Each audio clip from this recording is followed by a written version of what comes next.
Okay, so here we are for game 2. And we'll go ahead. He's gonna play. This is our opening hand. I think it looks pretty sweet. We've got double rally, we've got a Farika and a Satyr. So we've got all that devotion for Farika, which is freaking awesome. If we have to, we can eat creatures in the graveyard with Farika if we have to start chump blocking if it gets out of hand. Which you'll see how this game goes. It went really well. But we picked up an Elvish Mystic that's really gonna help.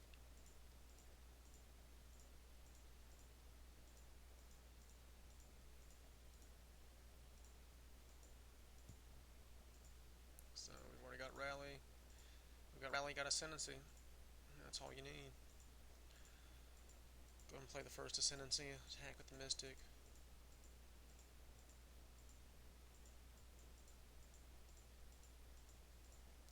Like, this deck is freaking sweet. I'm just trying to figure out, how many turns does it take to start comboing out to stabilize. And I think, so this is turn 4. And it went just about as good as you could have expected. I would have rather have had a turn 1 Mystic into turn 3, into turn 2 Ascendancy. It's probably the best. Into Satyr Wayfinder and Rally. So turn 4, we've got double Ascendancy. Got Rally in hands. We've got 4 creatures in the graveyard, so we're definitely... Well, we don't have to rally next turn. I mean, you could go either way. You could play Farika, make a snake token. So we'll go ahead and chump. As you see, we get 2 spirit tokens off that chump block. So we'll go ahead and rally. We've got double Satyr Wayfinder. And the great thing about it, we'll put all these creatures back in the graveyard. And we could eat the ones that we don't want. Like Satyr Wayfinder, you don't want to deck yourself with this build. And it's very easy once you keep bringing Satyr Wayfinders back. So that's one key part that Farika plays in this match. In my build, is that you use her to get those satyrs out of your graveyard, and you get the snake token with Death Touch, which is a great blocker. A great attacker too, nobody wants to block one. So we'll go ahead and start eating. I don't know why he tried to Lightning Strike the Nantuko Husk right there. That was stupid. It was a waste of a Lightning Strike when he knows I have 3 more creatures to eat. So this is where it starts comboing out. Let me move the stack out of the way. So you see what I've got in play. So I'm about to get 6 more spirit tokens. No, 8. So watch all the spirit tokens as they just pile up.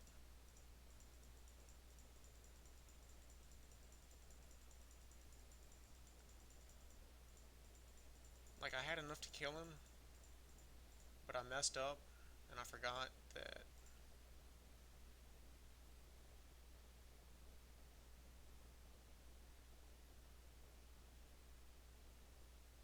So we drew a Husk, we played the Martyr and the Husk. Now we can kill him, we can combo off. What I should have done is just attacked with all the spirit tokens. Or not all of them, but most of them.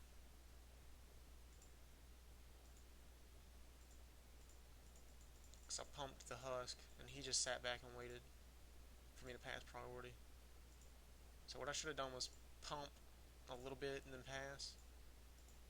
Because he Valorous stances the Husk, which I didn't think about. So shame on me. But it's no big deal. We've got our blockers back. We get 2 more tokens because of that Husk dying. So, Ascendancy just adds just another layer. It ties the game up. If you didn't have Ascendancy, how would these games have gone? It would have been a grind match. He would have been attacking, I would have been chump blocking with my actual creatures, trying to kill his off slowly, grind him out. But now I just get to chump block and combo off whenever I want.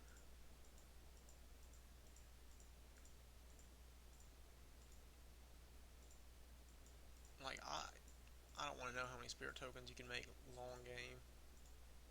So now we got a Dim Protector. So we got the Farika. Go ahead and make some snake tokens for defense. And Farika is turned on, by the way. That's one thing. Whenever you have double Ascendancy and Farika and one other devotion in play, she's turned on. So the whole deck, it works. It just synergizes so well.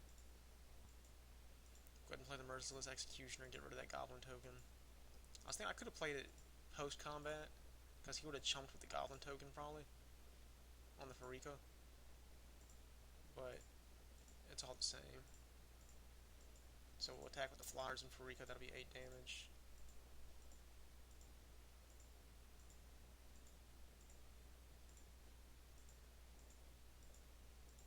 Like, Farika will always be turned on just about in this deck. Just about. So he's about to gain a lot of life, which is the best that he can do. He'll give his guy indestructible.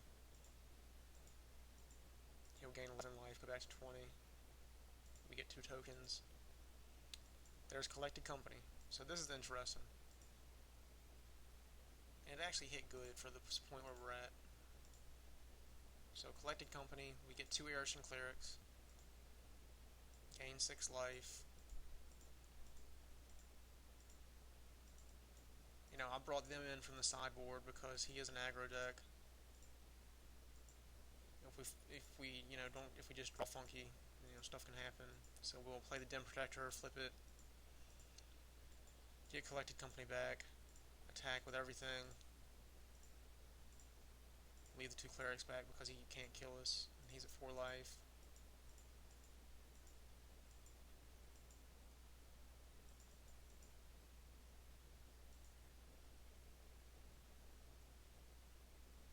I guess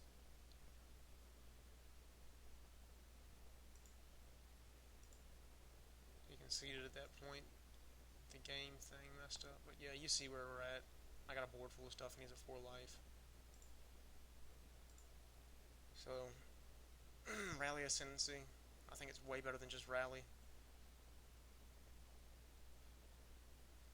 Way better.